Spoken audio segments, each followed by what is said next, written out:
Olá, meus irmãos, grande abraço a todos, que a paz, o amor de Deus possa estar sendo exercitado em sua vida, na sua casa, na sua família. Amém?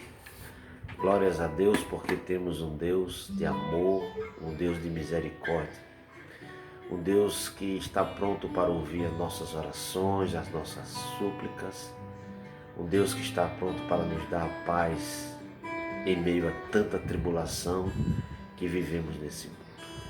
Como não bastasse as tribulações do mundo, de uma sociedade desigual, perversa, cruel, afastada de costa para Deus, para piorar tudo isso, nos enfraquecer da espiritualidade, uma Babilônia de informações doutrinárias a respeito do tema e de tantos outros temas, mas hoje, em especial, o tema da vida, da morte.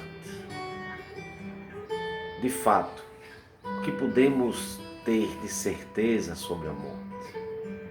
E hoje é um dia que eu não posso deixar nada de lado. Hoje é um dia que eu quero trazer para você uma nova experiência, novos conhecimentos que talvez você ainda não tenha recebido, nem sabia que existia, nem sabia que é assuntos bíblicos, originado por um Criador, por um Salvador. Será que marchamos para a morte e isso é o ponto final? Será que existe além da morte algo que nos leva ao céu, ao inferno, ou algum ponto onde quem morre fica aguardando o retorno a esta terra, com um novo corpo evoluído para um novo sistema de vida?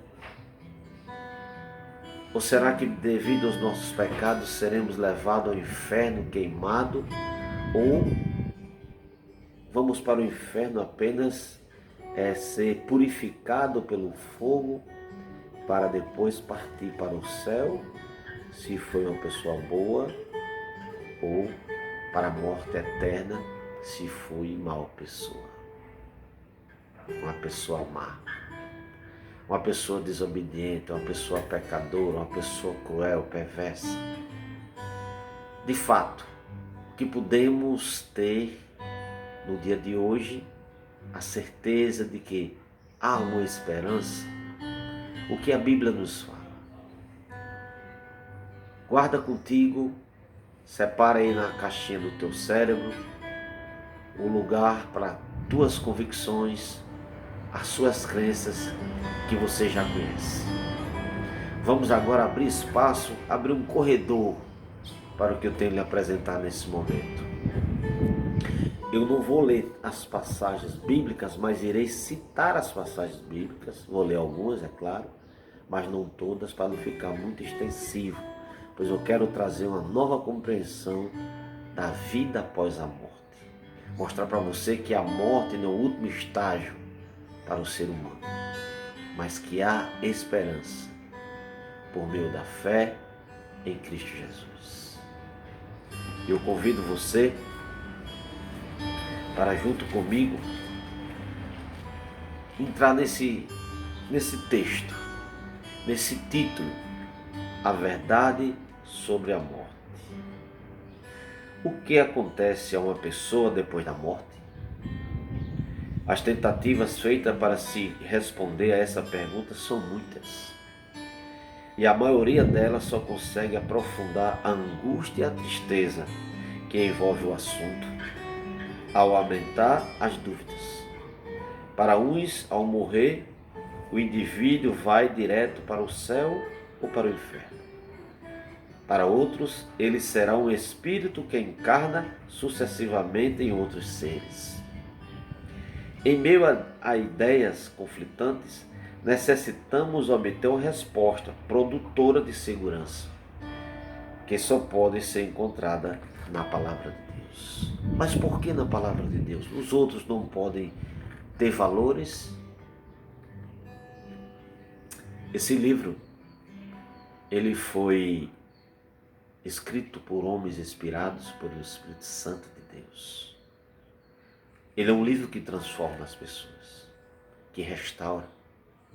Ele tem o poder de nos fazer uma nova criatura, quando outros não têm. É este livro onde encontramos profetas citados e registrados historicamente que serviram a Deus. Outros não têm. É este livro, o Velho e o Novo Testamento, onde está posicionado, registrado pessoas que estiveram ao lado de Jesus Cristo e que viram as suas operações maravilhosas. Os outros não foram, que estiveram ao lado de Cristo Jesus. Encontramos muitas ideologias e filosofias que apontam isso e aquilo outro em relação à vida após a morte. Por exemplo, a doutrina platônica é uma delas, que teve grande influência no seu tempo e que prosperou até nossos dias. Que doutrina é essa, então?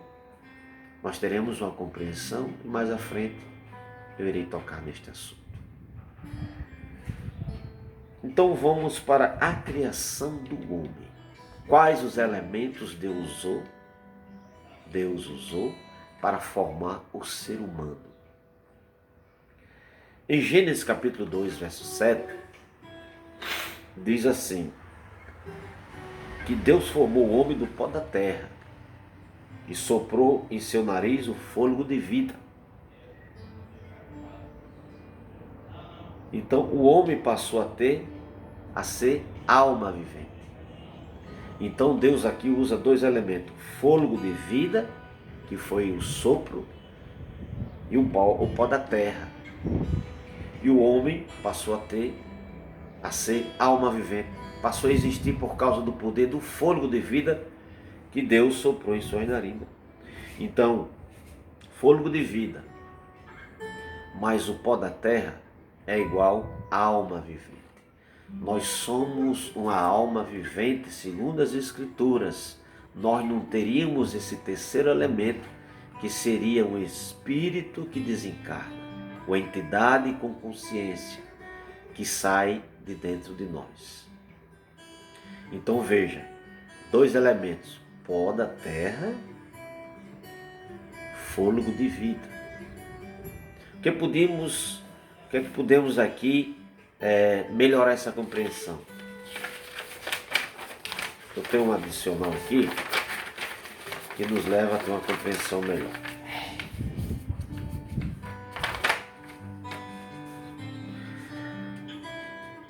E formou o Senhor Deus o homem do pó da terra e soprou em seus narizes o fogo de vida, e o homem foi feito alma vivente. Observe o Criador em ação. E formou o Senhor Deus o homem do pó da terra, deitado no chão, completo em cada detalhe. O homem acaba de sair das mãos do Criador, pronto para viver, amar e agir, mas ainda não está vivo.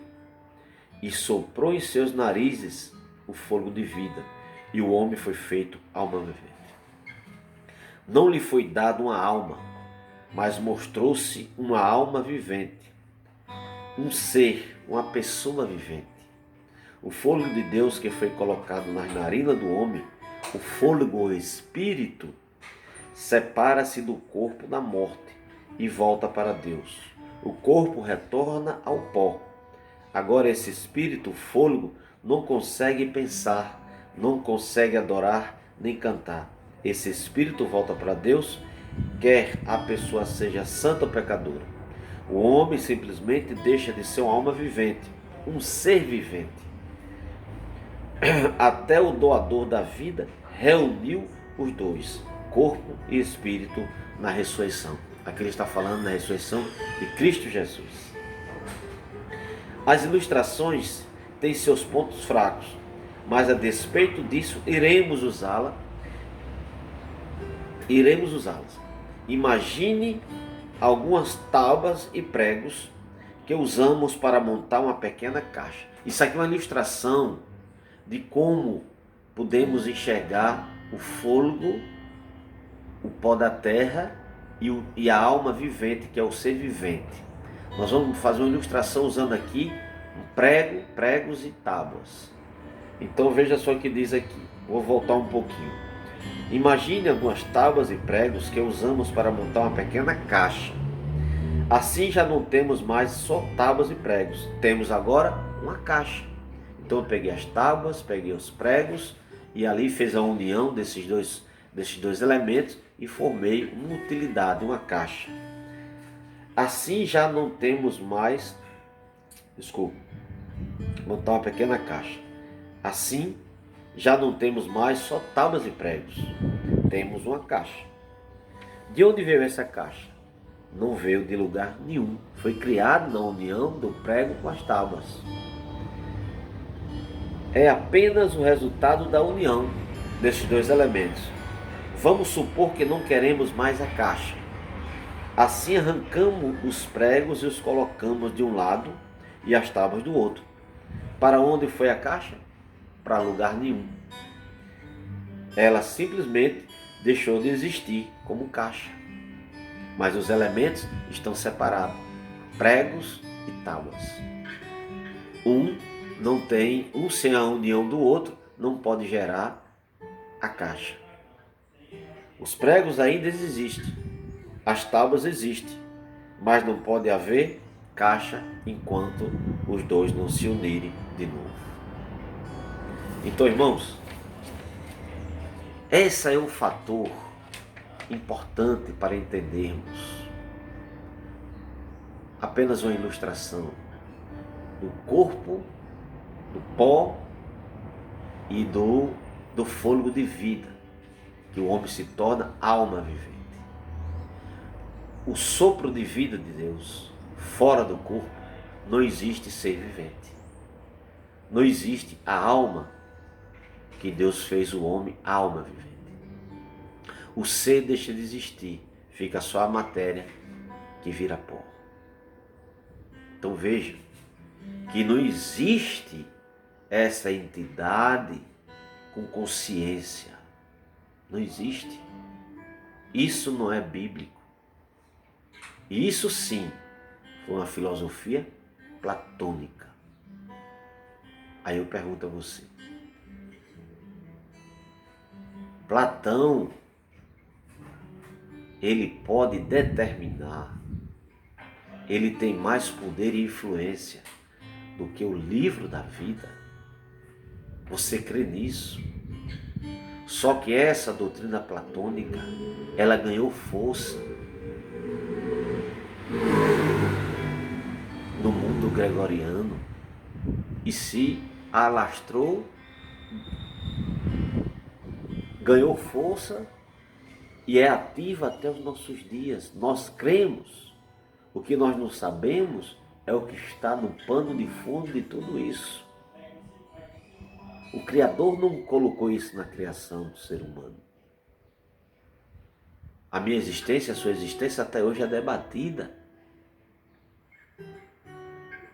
Dizem que nós nascemos por acaso da explosão do Big Bang e que micro-organismos se multiplicaram, foram se modificando e nós somos essas pérolas que somos. Mas e o criacionismo, que é menos contraditório do que o evolucionismo, que não tem a sua fonte batida, a sua filosofia concretizada? São suposições. A Bíblia ela mostra menos contraditório a criação do ser humano pelas mãos de Deus. Quando a matéria fala em pó da terra, nós podemos encontrar no pó da terra todos os nutrientes. Tudo que alimenta o ser humano em sua composição existe e é necessário que tenhamos para ter vida. Pó da terra é apenas um resumo de tudo que nós precisamos, que é extraído da terra, da sua parte interna e da sua parte externa, para que tenhamos vida. Não vou relatar porque são muitas coisas. Água, oxigênio, os minerais, tantas coisas que existem, que é extraído da terra, que tem nossa composição na nossa vida e que necessitamos de reposições para ter vida. Mas, eu como disse a você, eu peço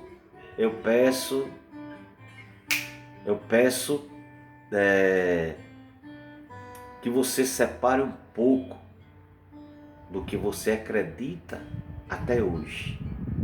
Porque talvez tenham lhe mostrado essas situações e não tenha mostrado a Bíblia para você, essas outras crenças. E não tenham colocado a seu conhecimento outras situações como a verdade que há nas Escrituras. E aqui é necessário você saber, para você ter uma compreensão, e aí nada mais é do que te trazer uma acentuação para você, um novo assunto, mas que você fará a escolha pelo que você quer seguir.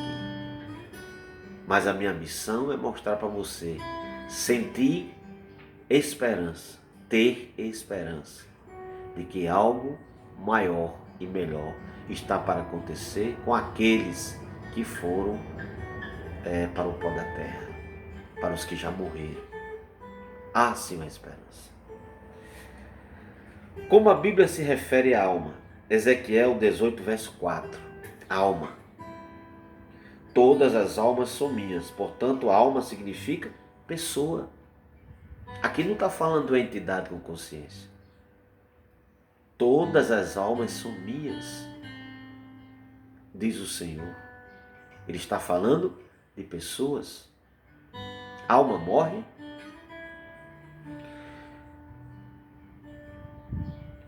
O que acontece com a pessoa, ou seja, com a alma vivente, quando morre? O corpo volta a ser pó. Gênesis 3,19. O espírito, o ar, o fôlego de vida volta para Deus. Eclesiastes 12, verso 7. Esse fôlego que Deus soprou no homem, quando morremos, ele volta para Deus. Esse fôlego que mantinha a atividade do corpo viva, volta para Deus agora na morte.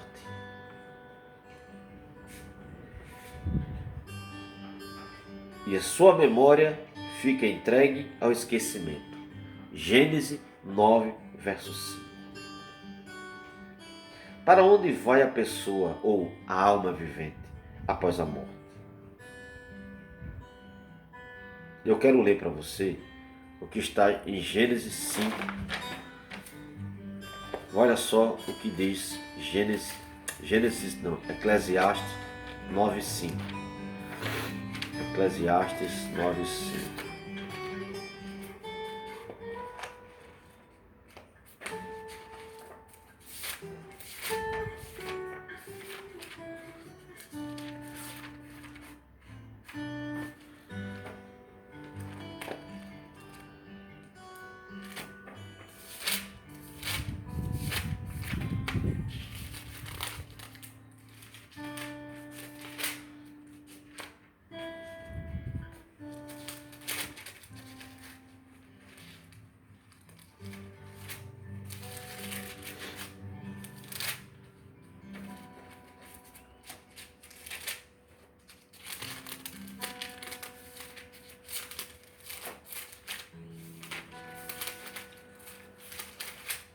Maria, tá pregado aqui, viu?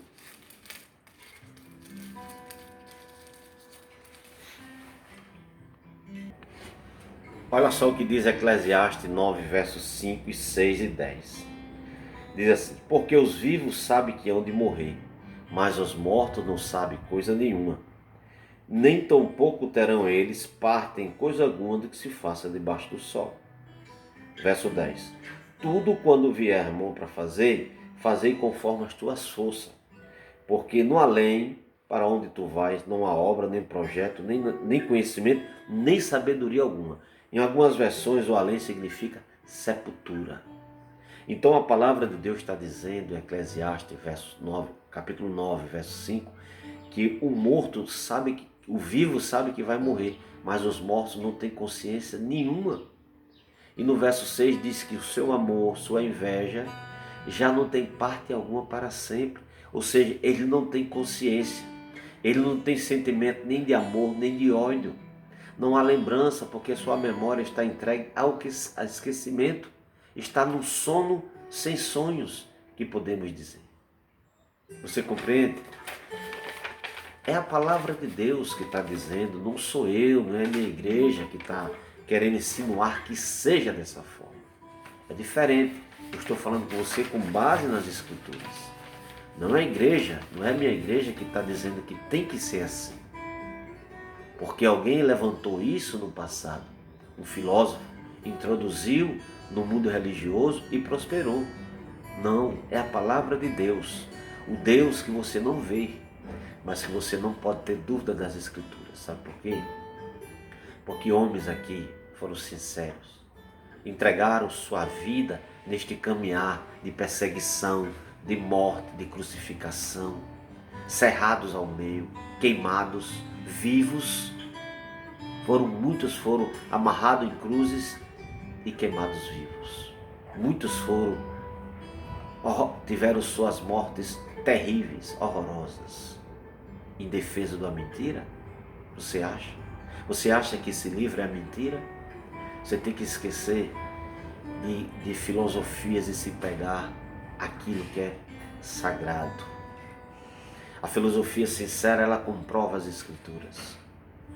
A ciência sincera comprova as Escrituras. Ela não quer tornar esse livro inválido, um conto de fadas, não.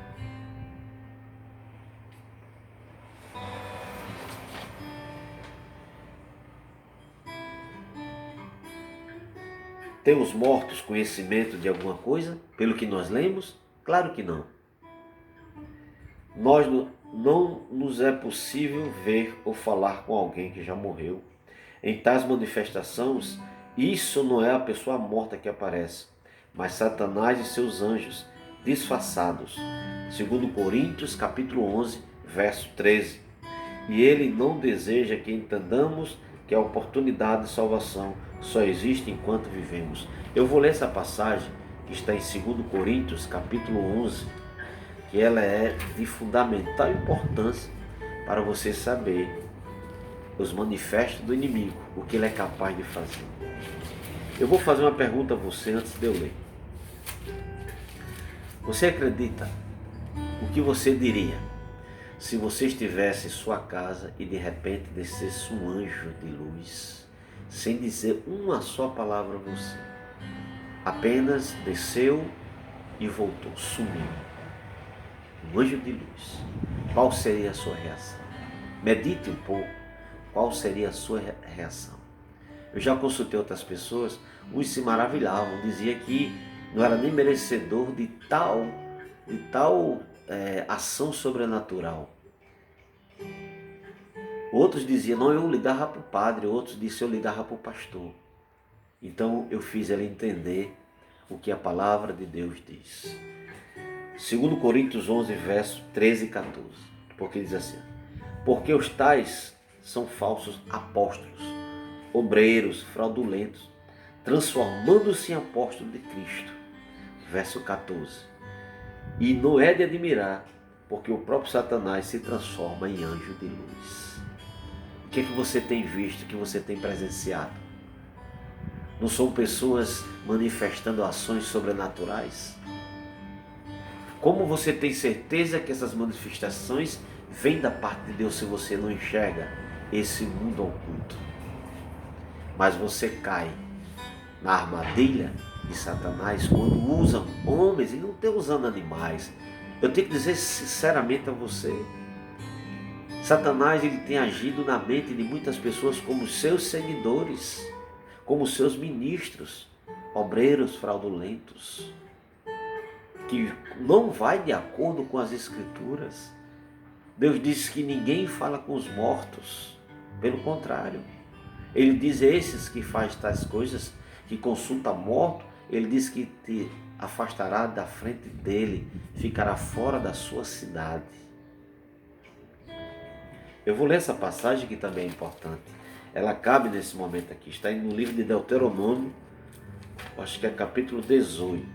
Não estava aqui, não está aqui na sequência para estudarmos isso, mas o momento é oportuno Deixa eu ver se é 18, verso 10 a 2. Vamos ver.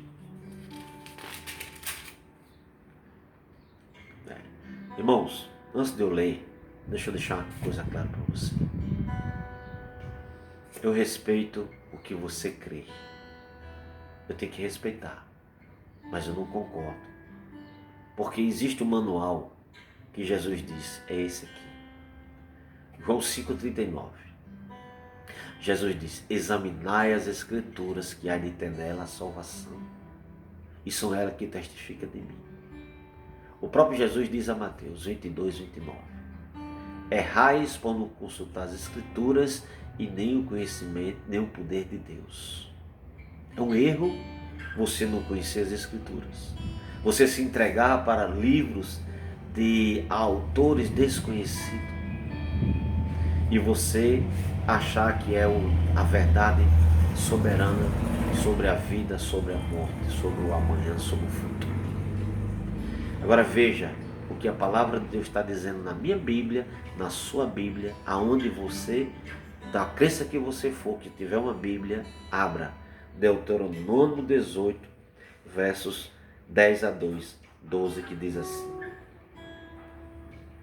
18, versos 10 a 12, que diz assim.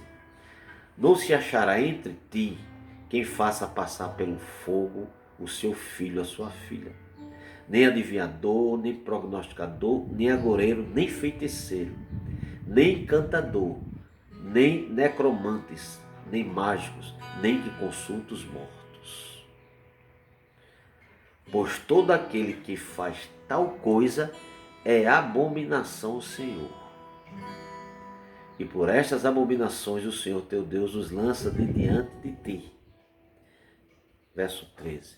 Perfeito serás para com o Senhor teu Deus, porque estas nações que hás de possuir, ou vêm prognosticadores ou adivinhadores, porém a ti, teu Deus, não permitiu tal coisa. Deus disse que no meio do povo dele não fará morada, não terá presença nenhum desses que eu citei.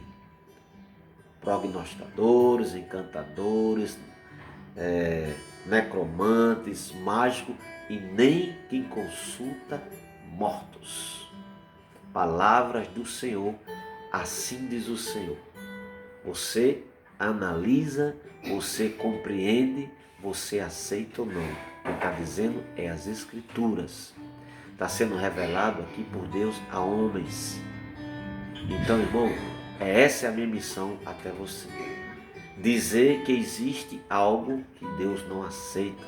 Pelo contrário, Deus disse que essas pessoas estarão distantes, fora de sua presença. Que vantagem tem eu praticar algo que Deus disse que não quer nem me ver? Analise, medite. Da mesma fonte, com o mesmo rigor que você recebe o que está aí fora e traz para si, acredita, crê, guarda como verdade. Eu quero que você também traga para si, com muito rigor, essa compreensão bíblica. Não é minha, não é da minha igreja. É bíblica, nós estamos apenas compartilhando aquilo que desagrada a Deus. E que você possa fazer uma análise e meditar e depois decidir se vai continuar ou não. A escolha é sua. O livre-arbítrio existe para isso. Amém? Então vamos voltar para o estudo. O estudo diz o seguinte. Quem unicamente possui a imortalidade. Olha, agora está me mostrando que alguém é imortal. E quem onde está dizendo isso?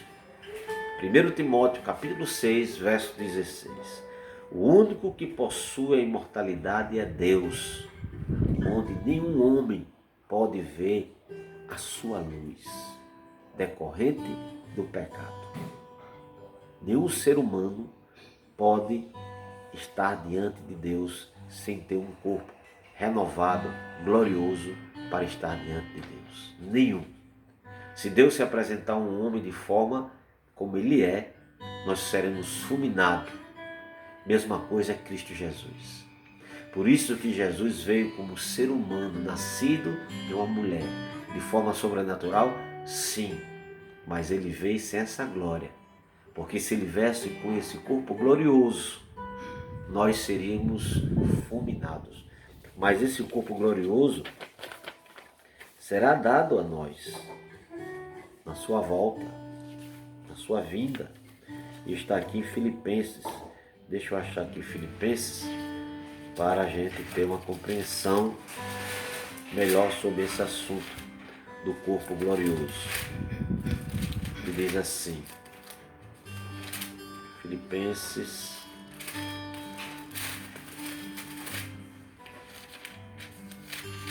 olha, 1 Timóteo 6,16, que eu li agora, ele diz assim: o único que possui imortalidade, que habita em luz inacessível, a quem homem algum jamais viu, nem é capaz de ver. A ele honra, poder eterno. Amém. Deus.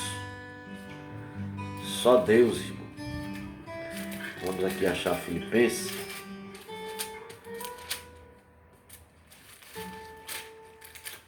Filipenses, capítulo 3, versos 20 e 21.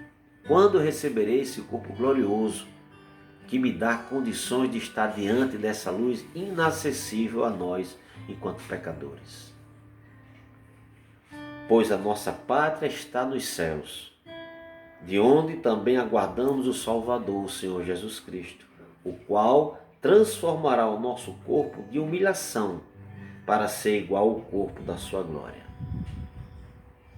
Seremos segundo a eficácia do poder que ele tem, de até subordinar a si todas as coisas. Então perceba que esse corpo glorioso será dado na volta de Cristo Jesus. Sem essa glória não podemos estar diante de Deus. Por quê? Porque Romanos 3, 23, ele diz claramente, o que ele diz aqui? Claramente, pois todos pecaram e carecem da glória de Deus. Necessitamos de voltar à glória do Pai. E para que eu volte à glória do Pai, para que eu me posicione assim como Adão e Eva, que recebia a visita de Adão e de Eva, Deus recebia a visita deles. Aliás, Deus visitava Adão e Eva, eles tinham um corpo glorioso, sem pecado, sem mancha nenhuma. Você compreende agora que temos que passar por todo um processo para chegar ao céu? Não é como querem que seja. Existe princípio, irmãos. Existe princípio. Existem regras. Você é funcionário de uma empresa, você não chega lá colocando regras para o seu diretor, para o dono da empresa, não. Você já chega lá certo das regras que existem. Ou você se adequa às regras, ou você não vai trabalhar. Você diz, irmão, para mim não dá, obrigado pela oportunidade, pelo chamado, pela convocação, mas aqui é muito difícil de eu trabalhar. E pega um bequinho. Assim será o céu. Não é como você quer. Existe uma instrução, existe princípio, existe uma forma real, existem ensinamentos. Você precisa conhecer o Evangelho, você precisa conhecer as Escrituras para você ter um norte do que vai acontecer após a sua partida deste mundo. Sobre que condição o homem conservaria a sua imortalidade? Gênesis 2, 16, 17. Aqui fala sobre a questão do fruto proibido, que Deus testa o homem ao dar a ele tudo o que ele necessitava para viver e para se alimentar. Mas ele fez uma reserva, e essa reserva tem a ver com a obediência do homem. Deus testa o homem, se ele seria obediente ou não. Quando ele diz, da árvore do conhecimento, do bem e do mal, lá você não pode fazer uso. E Adão e Eva caíram na tentação e desobedeceram a Deus. Essa era a condição de ter vida imortal. Como desobedeceram pelo pecado, se tornaram mortais. Por isso que nós morremos quando deveríamos ter vida eterna. Uma vida que só pode ser dada em Cristo Jesus. E eu vou lhe mostrar que está aqui em 1 João, capítulo 5. 1 João, capítulo 5, versos 11 Deixa eu ver se é 1 João, versos 11 e 12, que diz assim: e o testemunho é esse, o testemunho, que Deus nos deu a vida eterna, e esta vida está no seu Filho. Aquele que tem um filho tem a vida. Aquele que não tem o Filho de Deus não tem a vida. E o que é ter a vida? O que é ter o Filho de Deus? É apenas pronunciar que tem Jesus, que crê em Jesus, mas que não confia, não aceita os seus estatutos, não aceita os seus princípios, não aceita as Escrituras? Você não tem confiança. Aliás, ninguém pode confiar naquele que não convive, não é? Para me confiar em Jesus, eu preciso estar vivendo com Ele. E viver com Cristo é todo dia estudar a sua palavra, o seu chamado, os seus conceitos, os seus conselhos para a minha vida em comunhão com Deus e com Ele. Para que nesse dia eu seja reparado, para que eu seja buscado pelos anjos quando Jesus voltar. Não importa onde você esteja, não importa o que aconteceu com você, a palavra de Deus diz que aqueles que morreram em Cristo ressuscitarão primeiro. E os que estão vivos serão arrebatados juntamente com os ressuscitados ao encontro com o Senhor nos ares. Tem isso na Bíblia, Denilson? Vamos ver se tem. Só um minutinho. Deixa eu aqui encontrar 1 Tessalonicenses, capítulo 4, versos 16 a 18. Que diz assim. 1 Tessalonicenses 4 diz: porquanto o Senhor mesmo, dada a sua palavra de ordem, ouvida a voz do arcanjo, ressoada a trombeta de Deus, descerá dos céus. E os mortos em Cristo ressuscitarão primeiro. Depois nós, os vivos, os que ficamos, seremos arrebatados juntamente com eles, entre as nuvens, para o encontro do Senhor nos ares. E assim estaremos para sempre com o Senhor. Verso 18. Consolai-vos, pois, uns aos outros com estas palavras. Essa é a palavra de Deus, dizendo que no momento da volta de Cristo, os túmulos, as sepulturas serão abertas e os mortos ressuscitarão com a mente incorruptível, com o seu corpo agora imortal. 1 Coríntios 15, versos 51 e 54 diz isso, que no abrir e piscar de olhos, tanto os mortos em Cristo serão ressuscitados, transformados, para receber este corpo glorioso que eu li há pouco agora em Filipenses. E seremos levados às nuvens do céu.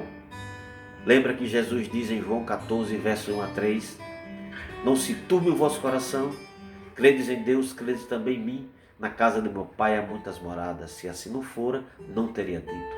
Vou preparar-vos lugar, e quando eu for e vos preparar lugar, virei outra vez, ajuntarei todos, e todos estarão comigo onde estiver. Essa mensagem da promessa da volta de Jesus casa justamente agora, nesse momento, em que todos aqueles que morreram em Cristo serão ressuscitados, levados às alturas do céu, se juntarão com os arrebatados às nuvens do céu e juntos estarão com o Senhor para todo sempre. Amém. Palavras do Senhor. Eu preciso te consolar. Eu preciso dizer a você que há sim esperança de vida após a morte. Não da forma que é dita, não da forma que é aplicada, não da forma que foi nos dirigida a acreditar. Não, não é dessa forma. Deixa eu só virar aqui a canção, o louvor, o hino instrumental e colocar outro aqui. Irmãos, essa é a esperança que devemos ter em Cristo. Saber que Deus quer coisa maior e melhor para mim e para você. Não as ações que estão fazendo no dia de hoje. E agora eu quero entrar. Eu quero entrar com força. Eu quero falar para você que essas ações, ela não contempla, não tem base bíblica alguma. Se um morto não tem vida,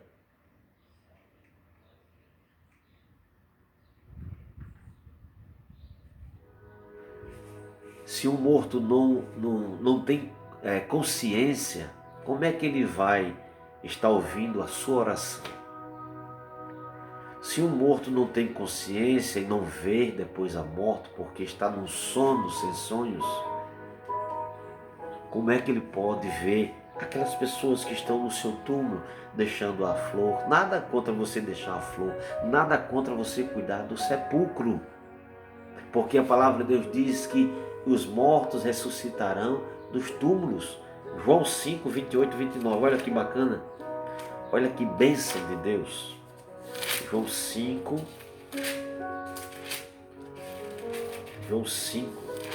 versos 28 e 29, diz assim, não vos maravilhei disto, porque vem a hora em que todos que se acham nos túmulos ouvirão a sua voz e sairão. Verso 29, os que tiverem feito bem para a ressurreição da vida, e os que praticaram mal para a ressurreição do juízo. Sabe por que do juízo? Porque haverá um julgamento. Você crê na ressurreição? Você crê que haverá um julgamento? Atos 17, 31 diz o seguinte, porquanto estabeleceu um dia em que há de julgar o mundo com justiça, por meio do varão, que é Jesus, que destinou e creditou diante de todos, ressuscitando dentre os mortos. Haverá um julgamento, existe um tribunal. Eu e você, quando morremos, recebemos a nossa recompensa ou a nossa condenação. E a ressurreição aqui é justamente para isso, para aqueles que estão salvos, serem transformados o seu corpo do pó que estava ali. O fôlego de vida, ele volta a existir, que é dado por Deus. Não pode ser originado por homem nenhum, porque é uma obra de Deus. É do poder de Deus, daquele que falou e todas as coisas passaram a existir. Isso é fé, irmão. Fé tem que ter crença, mais confiança. E eu creio que o Deus que tudo pode fazer e realizar, vai fazer a obra na vida daqueles que já partiram deste mundo. Os merecedores serão salvos. Não tem por que não ser. Deus é justo. Deus usa a justiça tanto para a salvação como para a condenação. Veja o que diz Mateus capítulo 24,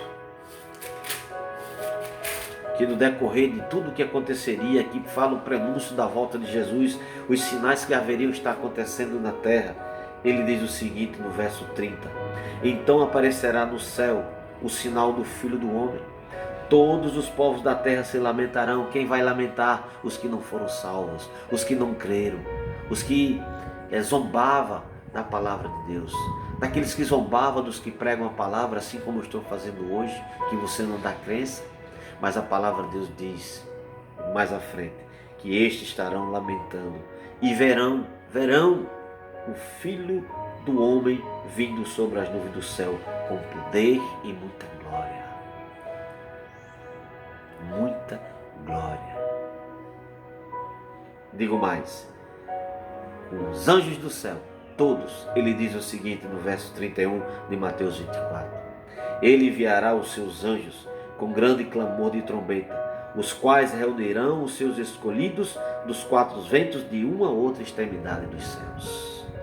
Os anjos vêm em missão nos quatro pontos cardeais dessa terra, aonde existir um Filho de Deus, remido, salvo, esteja morto ou esteja vivo, será buscado pelo Senhor, será buscado pelos anjos sobre a ordem do Senhor Jesus Cristo. E esse sonho eu já tive. Esse sonho me fez, já faz uns 4 anos que eu tive esse sonho. Os anjos vindo buscar as pessoas da terra. Me lembro de um que tocou no meu braço para subir aos céus. E quando a gente lê a palavra de Deus, a gente vê que essa revelação de sonho, ela é uma verdade escrita nas Escrituras. E eu jamais inventaria qualquer assunto relevante dessa natureza para mentir para você, como mentira para induzir você a trocar a sua crença. Não, jamais eu farei isso. A minha missão é pregar o Evangelho. A minha missão é para dizer para você que acalme-se. Devemos chorar pelos nossos entes queridos? Sim, porque o próprio Jesus chorou pelo seu melhor amigo Lázaro. Mas ele diz, olha, cuida da sepultura, mantenha ela limpinha, mas não manda você acender vela para mortos. Ele não manda você orar para quem já morreu, porque o morto não tem consciência. O morto não precisa dessa luz da vela que você vai acender uma vez por ano. O vento dá e apaga. Ou será o defunto que está soprando com raiva? Não, isso é uma simbologia negativa. Isso é uma simbologia onde você acende a vela querendo apagar aquele que é a luz do mundo, que é Jesus Cristo. A luz dos vivos e dos mortos é Jesus Cristo. Porque Ele dará nova vida aos que estão mortos, porque Ele é a luz do mundo. Ele venceu a morte, tragando a morte pela vitória a ser ressuscitado ao terceiro dia. Esse é o Deus, esse é o Cristo Redentor. É o que disse, olha Satanás, eu tenho a chave da sepultura, e ressuscitou ao terceiro dia com o poder de Deus. E este poder que Cristo teve de ressuscitar, como ressuscitou Lázaro, a filha de Jairo, dentre outros, foi passado por meio do Espírito Santo aos apóstolos, os verdadeiros profetas, os verdadeiros mensageiros, aqueles verdadeiros apóstolos do Senhor, que têm poder de curar, de ressuscitar pessoas, e a Bíblia revela isso. Isso é fé. Como você, a sua fé, que acredita que você vai para um purgatório, que ali será queimado tudo de ruim que você exerceu para você ter acesso ao céu. A mesma fé que você acredita, irmão espírita, que você vai morrer e em algum momento será reencarnado e vai voltar em outro corpo. Essa mesma fé. Agora, essa fé tem base bíblica? Não tem. Essa fé que quem morre, como alguns pentecostais dizem, que nós vamos para os seios de Abraão, na expressão. E Abraão, quando morreu, foi para os seios de quem? Agora, o que é que Jesus diz? Que os mortos serão ressuscitados. E onde estão os mortos que ele diz aqui? Na sepultura. Que Deus seria esse? Que Cristo seria esse? Bondoso? Se quando eu morro eu vou para o céu, no caso de Lázaro, Deus trazer Lázaro de volta por meio da ressurreição, para que ele voltasse a viver no meio de um povo que perseguiu os cristãos, para ser morto novamente, para morrer novamente. Não, esse não é o Deus que eu creio. O Deus que eu creio, ele diz que o morto viverá por meio de Cristo Jesus. Jesus diz, eu sou a ressurreição e a vida. Aquele que estiver morto, aquele que crê em mim, mesmo morto, viverá. Você acredita nisso? Você quer passar a ter outra visão de esperança, de alegria, mesmo a morte chegando até você? Busque a palavra de Deus. Você sabe quando surgiu a oração pelos mortos? Surgiu no ano 300 depois de Cristo. Aqui foram mudanças ocorridas na história durante o período de 1650 anos. A palavra de Deus foi distorcida. A palavra de Deus passou a ficar escondida. E lançaram doutrinas, dogmas, tradições para que a humanidade seguisse pelo sistema que você sabe qual é. Um sistema que perseguiu e matou os cristãos. Ele não tem o poder acima das Escrituras, mas se acham poderosos acima das Escrituras. Você sabe quando passaram a utilizar velas? A partir do ano de 320 depois de Cristo. Você sabe quando foi estabelecida a doutrina do purgatório? Em 593 depois de Cristo. E eu digo por quem? Gregório I. Você sabe quando passaram a usar água benta com um pouco de sal, abençoada por sacerdote? Em 850 depois da morte de Cristo. Você sabia que foi proibido o acesso à Bíblia, incluindo no índice de livros proibidos pelo Concílio de Valência? Em 1229 depois de Cristo. A proibição da Bíblia. Por que proibiu o livro sagrado? Para não desmascarar as farsas, as mentiras que estão implantadas desde lá e que têm atingido a todos nós. Quando estamos sepultando o ente querido, estamos recebendo uma falsa mensagem de que ele está no céu. E isso, irmão, eu não posso negar para você.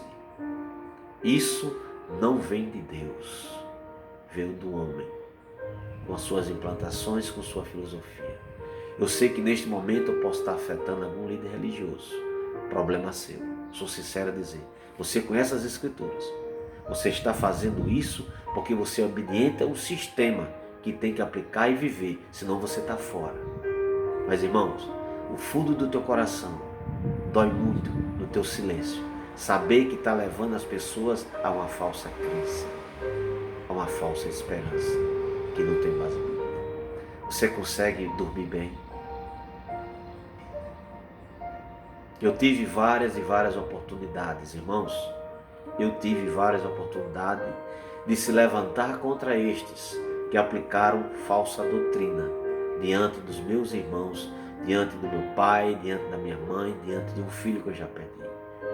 Mas por questão de ética, após que eu fiquei sabendo de como é a verdade, por ética, eu respeitei as suas pregações. Mas tenho tido a oportunidade, recebido força de Deus, para neste momento estar dizendo para você, olha, hoje não precisa você ir acender velas. Não precisa você orar para o teu ente querido que já morreu. Não precisa, porque a palavra de Deus diz que não tem fundamentação alguma. Você pode ir no sepulcro, limpar, passar um pano, levar flores, deixar ele bonitinho, mas não vá falar com quem já morreu, porque ele não ouve você.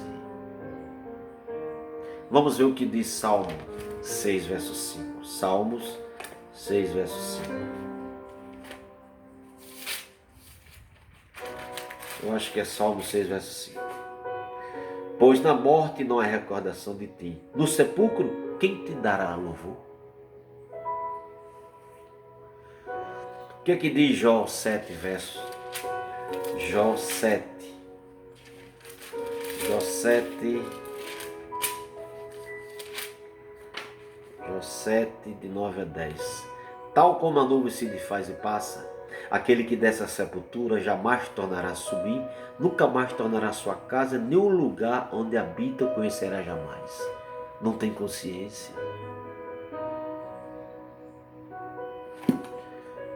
Amado irmão, eu não preciso dizer mais do que eu vou te dizer agora.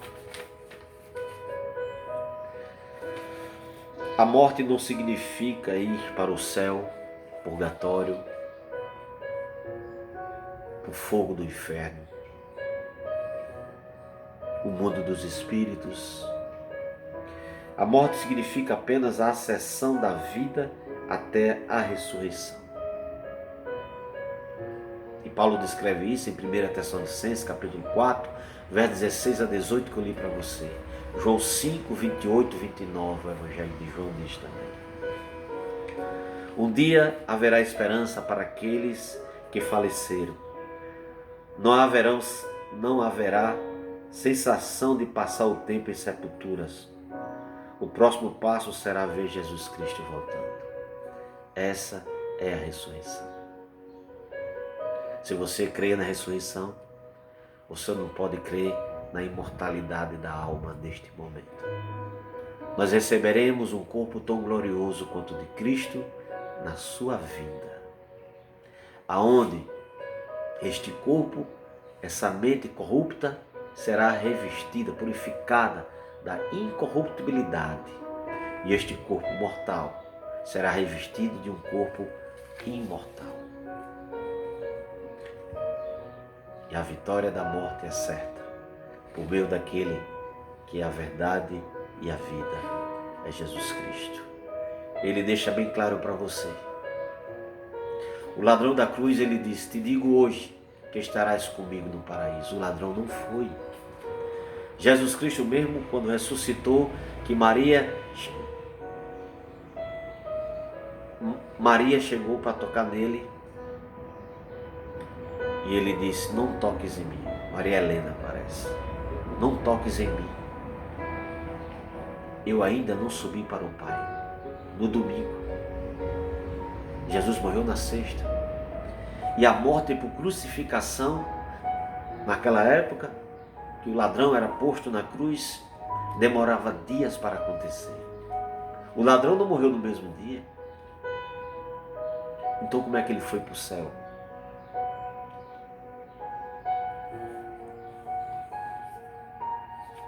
Então a passagem aqui, João 20, versos 17, eu quero ler para você. João 20, verso 17, para a gente finalizar. João 20, verso 17, que diz assim: recomendou-lhe Jesus: não me detenhas, porque ainda não subi para o meu Pai, mas vai ter com os meus irmãos e diz-lhes: subo para o meu Pai e vosso Pai, para meu Deus e vosso Deus. Então saiu Maria Madalena, anunciando aos discípulos: viu o Senhor, e contava que ele dissera estas coisas. Jesus não se permitiu ser tocado, porque ainda não tinha recebido o corpo glorioso. Veja que coisa. Veja que coisa. E nós temos acreditado em tudo que os homens têm dito. Por quê? Porque nos traz uma falsa esperança. Alimenta o nosso coração daquilo que seria perfeito. Mas quem somos nós para determinar algo além da morte? Quem conhece o céu a não ser aquele que de lá desceu, que voltou a estar sentado à direita do Pai? Jesus Cristo. Como é que um homem pode descrever como é o céu, as coisas, tudo, se ele não foi lá e voltou para contar a história? O que nós temos ouvido são relatos em comunidades espíritas, disse daquilo outro. Mas Deus diz: afasta-se destes, que estes não entrarão na minha cidade, no teu meio, não faz parte. Eu rejeito. Por quê? Porque você não vê o oculto. Você acredita em anjo que pode te dar o livramento? Você diz que sim, mas você está vendo o anjo? Você está vendo o anjo? Não está, mas você crê. A mesma coisa são os demônios, que vivem disfarçado de anjos de luz, se personificando em pessoas nos centros. Isso é duro, você não quer aceitar, mas você não está ouvindo. Ele conhece você desde o nascimento. Você não crê que Deus conhece você desde o ventre? O inimigo conhece você desde o nascimento. Ele pode falar do teu passado, porque é o dia a dia. Existe essa disputa, esse conflito cósmico do bem, o mal a todo tempo. O mal, para derrotar o bem, ele tem que fazer algo que seja muito parecido com o real, para que você possa achar que vem de Deus. Se as obras do inimigo não fossem quase perfeitas, jamais você acharia que eram enganosas, que era fraude. Irmão, existe a verdade. A falsidade, aquilo que é falso, ele é copiado do que é verdadeiro. E são detalhes que vai definir que ele é falso, quando você conhece o que é verdadeiro. A nota de 100, por exemplo. Se você conhecer a nota de 100 verdadeira, você mesmo pegando uma falsa vai ser muito minucioso para você encontrar, para você detectar que é uma nota falsa. Então, assim também é na vida espiritual. Mas eu quero encerrar neste momento dizendo a você que há sim a esperança para os que estão em Cristo Jesus. E que no dia de hoje você possa relembrar dos seus entes queridos, contar histórias bonitas, situações que viveram junto. Mas não precisa chorar. Mas se chorar, chore. Não faz mal, faz bem. Jesus chorou. Mas só não vá acender vela e orar para quem está morto, porque você está contribuindo para o inimigo de Deus e não para Deus. A luz do morto é Jesus Cristo. A luz do vivo é Jesus Cristo. Que Deus abençoe, que Deus te dê um dia, um restante dia, na paz do nosso Senhor Jesus Cristo. Amém. Me perdoe se eu feri você. Me perdoe pela minha sinceridade, mas não de minhas próprias palavras. A Bíblia é quem me pede para dizer a você que há sim uma esperança, que Deus te ama. Esteja você vivo, esteja você morto. Você é algo especial para Deus, mas dentro da fórmula criada e determinada por Ele, não pelo que os homens querem implantar que seja. Essa é a diferença do verdadeiro e do falso. Fica com Deus, em Cristo Jesus. Amém.